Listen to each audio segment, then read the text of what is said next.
referentes antes, o sea, está Lorenzo Ayllapán, que es un referente de los años 60, 70. Estamos hablando de los referentes modernos, porque están los referentes anteriores, que es Manuel Aburto Panguilef. Pachamama, Yuquemapo, es la tierra misma. Nada es bello en un comienzo, solo hay pretensiones como todo una solicitud. Y más que un deseo, hace latir el corazón, vena, nervio, mente. Todo lo natural es bueno, que es comparable como la vocación del ser humano, que es herencia del gran espíritu de la fecundidad universal. Yo nací en Conuncha y Traico, ahora le llaman Puerto Saavedra. Nací en Judileufu, le pusieron el Lagudi, somos tocayos del Lagudi. Mi abuelo tenía muchos árboles nativos, había leones, y como había leones se pusieron Ayllapangui, 9 pumas es mi apellido, y 6 brazos de lago por mi apellido materno. Entonces, de verdad que somos tocayos de la naturaleza, siempre hemos vivido ahí. Lo que pienso tiene que ver con el lugar que habito, tanto en la realidad como en mi memoria. Desde la Araucana hacia adelante ha sido una forma de tomar y retomar y construir, maquillar esta imagen que por un momento fue de un buen salvaje, pues pasamos al bárbaro y actualmente estamos en la figura del terrorista, ¿ya? Del encapuchado. Nagpay taparayan kichi, kiñe que wag nagpay, tumalin murpay kashilni piuque, ka fiskil maneo ni molfin. Bajó como pétalos de flores, gota a gota, cayó sobre mi cabeza, luego se escurrió cerca de mi corazón, refrescando mis venas sedientas. La poesía mapuche es en tanto hay mapuche escribiendo poesía, porque el tema, cuando habla de etnoliteratura, eso es un invento antropológico, nuevamente para minimizar. O sea, si es así, un alemán también es etnoliteratura, o un inglés, o un nórdico. Y el drama es que la poesía mapuche tuvo que romper muchos prejuicios. O sea, los primeros que empezaron a estudiar la poesía mapuche no fueron los críticos literarios, fueron los antropólogos, después los sociólogos, los psiquiatras. En un principio se entendió que la poesía en el sur tenía una cierta vertiente que se caracterizaba porque un conjunto de autores de origen mapuche y no mapuche reflexionaban sobre la condición histórico-cultural de los pueblos originarios. Creo que evidentemente, digamos, denominaciones como poesía etnocultural es un concepto, digamos, que fue muy significativo, muy útil, digamos, para deslindar y para clasificar y para adentrarse, digamos, ¿no?, en las poéticas del sur de Chile, digamos, ¿no?, básicamente de la década de los 70, 80, 90. El concepto se queda un poco corto a estas alturas, ¿no? Creo, digamos, que ya existe lo que podríamos denominar como una poesía mapuche, porque los propios autores demandan esa denominación, ¿no? Aun cuando esta poesía, digamos, tenga, digamos, ¿no?, vinculaciones con la poesía chilena, latinoamericana, universal, digamos, ¿no? Sin embargo, yo creo que la diferencia que se produce en el modo de hacer esa reflexión entre los poetas de origen chileno, entre comillas, y los de origen mapuche es radicalmente distinta. Es radicalmente distinta. Porque una se produce como una aproximación histórico-antropológica, efectivamente, y la otra se produce desde la vivencia de la condición de marginalidad de una minoría étnica. Y en consecuencia adquiere un tono, una discusión y una dimensión política totalmente distinta.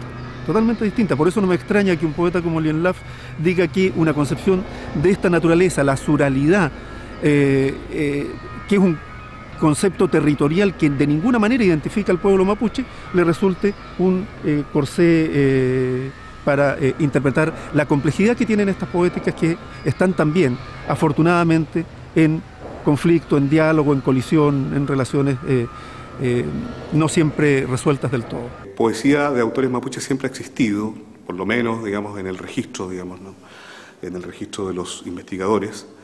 Y creo, digamos, que en los últimos 20 o 25 años lo que se ha ido gestando es una especie, digamos, ¿no?, de escritura más autodeterminada en algún sentido, en el sentido, digamos, de que sí aparecen los mapuches como autores de sus libros. En el siglo XIX, parte del siglo XX, solamente hablábamos de informantes, ahora hay autores. Kanple miyaumen, ñamluinche gumayawun. Kinyam chumungesi rume pelon tuam taimi, futakura kalil inaeneu. Hueluta, Huiñonca, Ayunge y Tamilayen, Ñuque, Cheguama y Tañipu, Huehuel.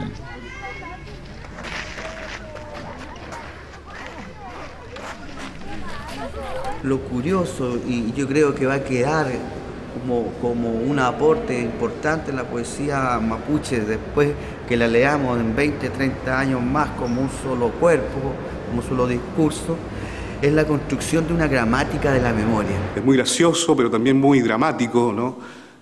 A veces escuchar a gente que demanda que los poetas mapuches solamente escriban o que preferentemente escriban su poesía en mapuzungún, cuando el mismo Estado chileno, digamos, ¿no?, impuso violentamente, digamos, ¿no?, que los mapuches no hablaran su idioma nacional, ¿no? Y esto ya ocurrió a fines del siglo XIX, y los niños en las escuelas misionales, en las escuelas urbanas, los niños originarios mapuches, eran castigados, literalmente castigados físicamente por hablar mapudungún. Entonces, claro, o sea, demandar, digamos, como marcas muy definidas, muy visibles y muy particulares a los escritores de origen indígena, me parece que es otro atentado colonizador, ¿no? O sea, los escritores mapuches o de origen mapuche tienen el derecho, digamos, ¿no?, de transitar entre su memoria, entre su historia, entre su lenguaje, ¿no?, entre sus paisajes y la modernidad o la posmodernidad, como queramos llamarla, digamos, ¿no? No se puede o no se debería entender la surrealidad como un concepto que anule las diferencias, en el sentido de pretender que lo geográfico, por ejemplo, aparezca como completamente opacando características que pueden ser diversas dentro de las distintas escrituras que aparecen en el sur de Chile. Si yo tuviera que definir la surrealidad viniendo de afuera, como a mí me ha cambiado, digamos, el hecho de estar aquí, yo creo que lo más... las cosas más relevantes serían, primero, una relación con el entorno. Toda especificidad da una cierta característica a la escritura. Con eso me refiero al espacio geográfico, a la ciudad o al barrio en que vives, a tu género, si tienes algún tipo de religiosidad, los amigos con los que te comunicas. O sea, todo eso va componiendo un espacio desde el cual tú... en el cual tú te ubicas y miras la realidad. Si hablamos de la surrealidad, ¿qué es la surrealidad? El territorio es hemisférico, simplemente decir lo que decía el sur también existe de Serrat, o la surrealidad como un concepto. ¿Qué significa ser del sur? Pero existe un ser del sur. Yo vengo de una corriente que considera el territorio una forma de habitar.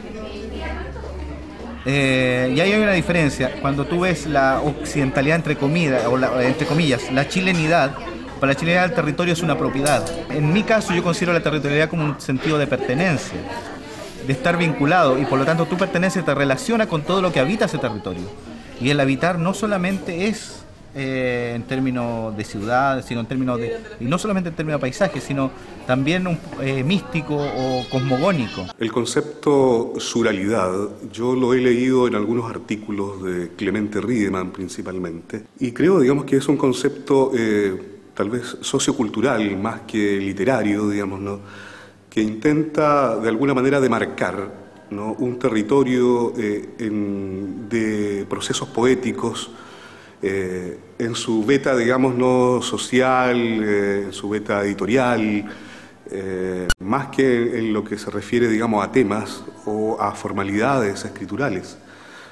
Me da la impresión, digamos, de que la surrealidad podría ser básicamente este territorio, digamos, no trascendido, ¿no?, que abarcaría precisamente desde Concepción a Chiloé, con sus variantes. En términos prácticos, dentro de un determinado territorio, cualquiera sea el límite que se le ponga, suele haber diversidad de por sí, más todavía en poesía o en literatura en general, donde las personalidades de los autores, donde las historias personales cuentan de verdad, y entonces, claro, no puede haber una definición que invisibilice aquello. Yo, sin embargo, creo que la noción misma de una poesía situada extremadamente puede ser muy dañina o dañosa, como dirían los barrocos, para esta discusión. Yo creo que nos ocurrió, por ejemplo, que la poesía del sur se suralizó en algún momento, ¿ya? Y tuvo poco diálogo con las demás poéticas latinoamericanas y con las poéticas internacionales. Yo creo que ahí hubo un cierto aquietamiento de unas aguas que venían con mucha fuerza. El sur existe dentro del contexto de la literatura nacional a través de ciertos autores, ¿no?, que en los últimos 30 años han hecho una labor encomiable, a mi juicio, digamos, ¿no?, de escritura, pero también de gestión, ¿no? Creo que si bien, digamos, las ciudades sureñas como Concepción, Temuco, Chillán, Osorno, Valdivia, Puerto Montt, Castro, no tienen una continuidad editorial, por ejemplo, ¿no?, sí han tenido una continuidad, digamos, ¿no?, de creación, ¿no? Y están fundamentalmente operando en este centro sur o no este macro sur, ¿no es cierto?, donde se desplazan las voces justamente de Jorge Torres, Clemente Riedemann, ¿no?, que habían problematizado de otra manera, el mismo Sergio Mancilla, que tú citas también, Rosa Betti y otros compañeros también de generación. Y esta forma en realidad de administrar los lenguajes, de administrar las poéticas, ¿no es cierto?, que casi siempre están tensionados por las jerarquías, por el poder, por las curatorías, digamos, por las curaterías centrales, hace que se invisibilicen o se ensombrezcan estas peculiaridades que finalmente son las que han enriquecido la poesía chilena. Hoy día se puede escribir una poesía que no tiene por qué tener las características esas suraleñas. No, si tú ves, la globalización influye en todos nosotros.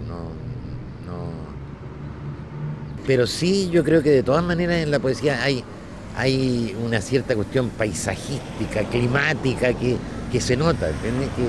Que aparece porque es tu vida, está marcada por eso. De repente hay una prepotencia que tiene la ciudad que no... Una prepotencia de